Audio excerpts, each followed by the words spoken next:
Nasawa ka na sa fried chicken na puro breading mix lang ang nilalagay at harina? Tara at samahan niyo ako. Gawa naman tayo ng fried chicken, pero inasal style.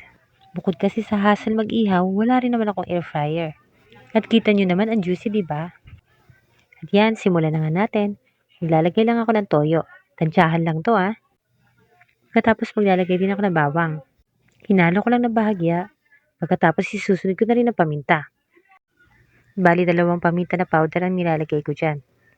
Pag gumagamit pala ako ng mga pampalasa sa mga niluluto ko, inaamoy ko siya para malaman ko kung tunay o puro.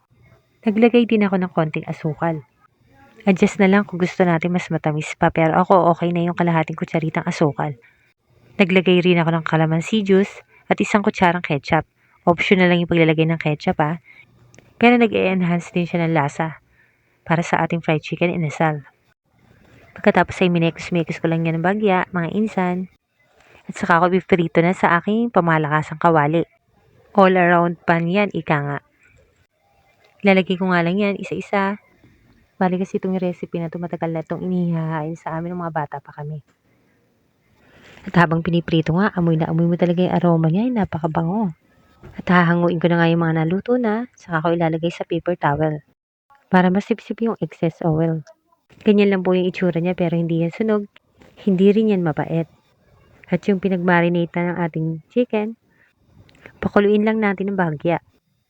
Tapos ibubuhos lang natin ito sa ating fried chicken inasal. Yan, luto na po ang ating fried chicken inasal. Tara, kain po tayo. Masarap itong tinatnuhan ng soft drinks. Mas maganda nga sana kung medyo malalaki yung pagkakahiwa niya, kaso nga ay ginawang adobo cut. At yung isa nga, halatang may tumikim na. Ibawas na nga pala yan.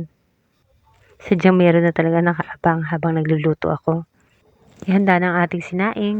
At taob na naman ang ating kaldero niyan. Kain po tayo. At kung umabot ka hanggang dito sa aking video, ay nagpapasalamat sa iyo. Paki-like and share naman at mag-iwan ka rin ng bakas para mapasyalan ko rin ang bahay mo. Maraming salamat.